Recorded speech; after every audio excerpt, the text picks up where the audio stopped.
नमस्कार दोस्तों, कैसे हैं आप सब। उम्मीद करती हूँ कि आप सब बढ़िया होंगे। प्यारे दोस्तों, प्राचीन समय में अनेक देवताओं ने सांपों के अवतार के रूप में जन्म लिया है। श्री कृष्ण में कालिया नाग इच्छाधारी नाग था और रामायण में राम के भाई लक्ष्मण शेषनाग के अवतार थे। इसी तरह की महत्वपूर्ण और ज्ञानवर्धक जानकारी प्राप्त करने के लिए हमारे चैनल समृद्धि को सब्सक्राइब करें और बेल आइकन को प्रेस करें ताकि नई वीडियोस की अपडेट आपको सबसे पहले मिल सके। इसीलिए प्राचीन समय के ग्रंथों से हमें इच्छाधारी नाग नागिन के रहस्य के बारे में पता चलता है। भारतीय हिंदू पौराणिक कथाओं में माना जाता है कि जो सांप 100 वर्ष की उम्र पूरी कर लेते हैं उसके बाद वे रूप बदलने की क्षमता प्राप्त कर लेता है और फिर वो सैकड़ों वर्षों तक जीवित रहता है।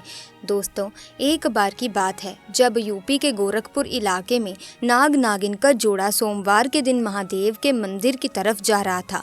नाग सड़क पार कर रहा था तो वहीं नागिन सड़क के किनारे बैठ गई, मानो जैसे कि वो थक गई हो। तभी दोस्तों एक तेज रफ्तार से ट्रक आया और उस नाग को कुचलकर चला गया। नागिन ये पूरी घटना अपनी आंखों से देखती रह गई।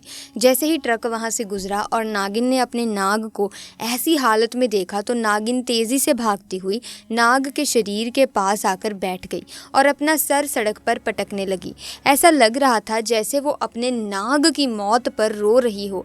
दरअसल दोस्तों गर्मियों का मौसम था और उस दिन भीषण गर्मी पड़ रही थी। ऐसे में तपती धूप के कारण नागिन के सड़क पर सिर पटकने की वजह से वो बेहोश हो गई। ऐसे में वहां मौजूद लोगों ने उसके ऊपर पानी डाला तो वो फिर से होश में आ गई, लेकिन वो अपने नाग को देखकर बहुत गुस्से से आग बबूला हो गई और जोर जोर से फुफकारने लगी।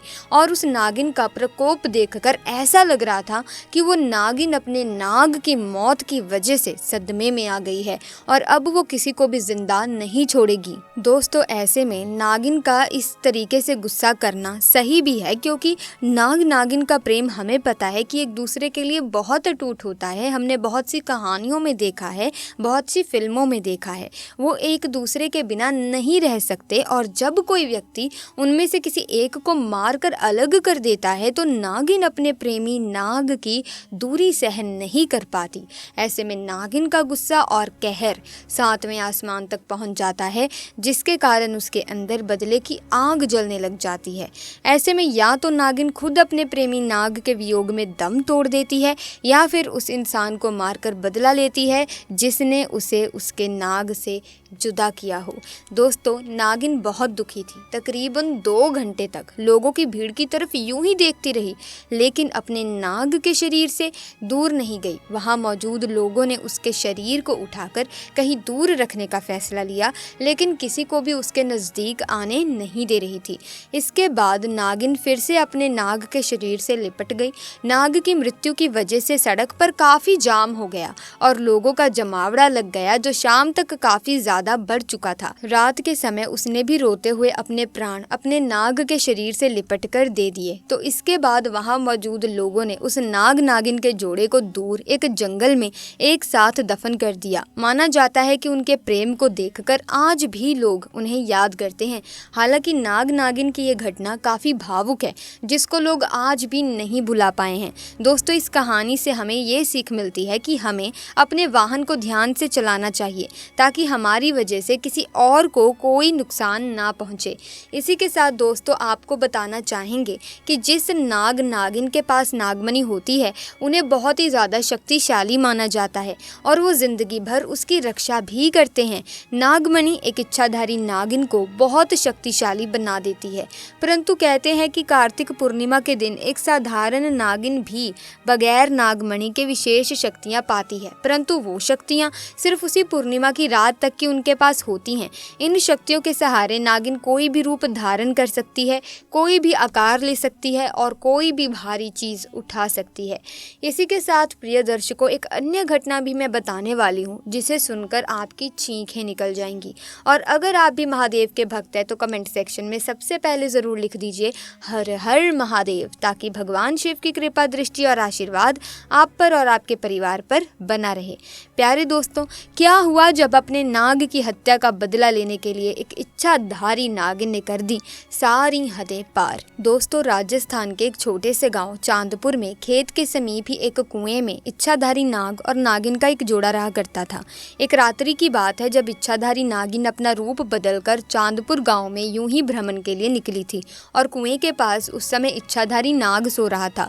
उस समय वहां बड़ा ही अंधेरा था। मयंक और सुशांत नाम के दो व्यक्ति अपना सारा काम निपटाकर उसी कुएं के पास से अपने ट्रक से गुजर रहे थे। ऐसे में अंधेरे में भूलवश मयंक को पता नहीं लगा और ट्रक से उस इच्छाधारी सांप के फन को कुचल दिया। इसके बाद जैसे ही नाग ट्रक के नीचे आया, उन्होंने ट्रक रोककर देखा तो उन्हें ज्ञात हुआ कि उन्होंने एक नाग की हत्या कर दी है।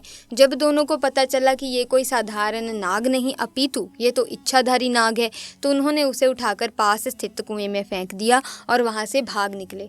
इधर जब इच्छाधारी नागिन वापस कुएं के पास लौटकर आई तो अपने मृत नाग को कुएं में देखकर वो बेसुध हो गई। उसने नाग की आंखों में कातिलों को देख लिया था। उसके दिमाग में बस एक ही शब्द चल रहा था, बदला।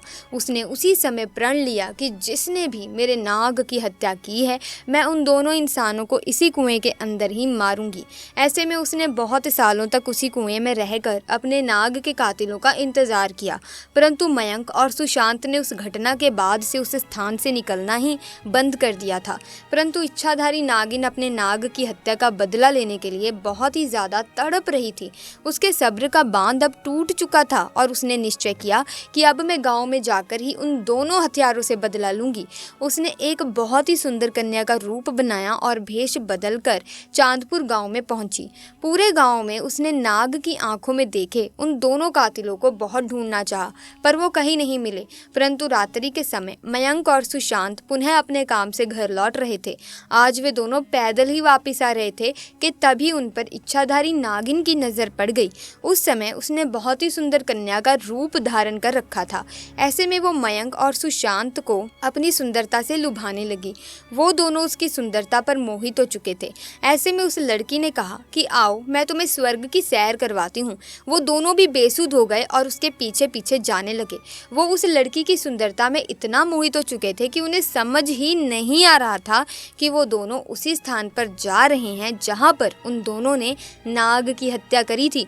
अब वो इच्छाधारी रूपी लड़की उन दोनों को लेकर उसी कुएं के पास आ गई और अपना भयंकर और विशाल स्वरूप उन दोनों को दिखाया, जिसे देखकर दोनों के पसीने छूट गए और डर के मारे दोनों कांपने लगे। इच्छाधारी नागिन ने उन्हें अपना पक्ष रखने का भी मौका नहीं दिया कि भूलवश उनसे नाग की हत्या हुई थी और डस डस कर कुएं के पास ही मयंक और सुशांत दोनों को मारकर अपने नाग की हत्या का बदला लिया और अपने प्रण अनुसार दोनों के शव को उसने उसी कुएं में फेंक दिया जिस कुएं में इन दोनों ने उसके नाग के शव को फेंका था, और वो पुनः उस कुएं के आस पास ही रहने लगी। दोस्तों, आप भी इस बात का विशेष ध्यान रखिएगा कि किसी भी प्रकार से जाने अनजाने में आप किसी भी सांप, नाग या नागिन को चोट ना पहुंचाएं, क्योंकि हमारी एक गलती हमारे ऊपर बहुत भारी पड़ सकती है। नाग हो या नागिन, ये सभी महादेव के गहने हैं। हमारा कार्य है कि जिस तरह से हम महादेव की भक्ति करते हैं उन्हीं के साथ हम इनकी भी पूजा अर्चना करें, ना कि इन्हें चोट पहुंचाएं। साथ ही इस घटना के प्रति आपकी क्या राय है नीचे कमेंट सेक्शन में जरूर बताना। अगर वीडियो अच्छी लगी तो लाइक करें, शेयर करें, चैनल को सब्सक्राइब करके बेल आइकन को प्रेस कीजिए ताकि नए वीडियोस की अपडेट आपको मिलती रहे। हम मिलेंगे जल्द ही आपसे नई वीडियो में, तब तक के लिए आपका बहुत बहुत धन्यवाद।